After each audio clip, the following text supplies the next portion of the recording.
in this dreadful disaster.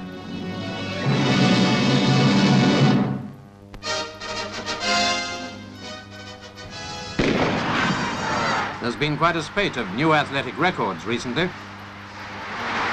The man largely responsible is New Zealander Peter Snell, here taking the lead in the mile, which he won in a new world record time of 3 minutes 54.4 seconds.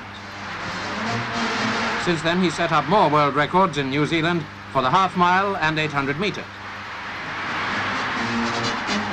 Another athlete who's fairly leapt into the news is US Marine John Uelses, the first man to clear 16 feet in the pole vault. Unfortunately, as it was an indoor event, his leap can't be officially recognized as a world record.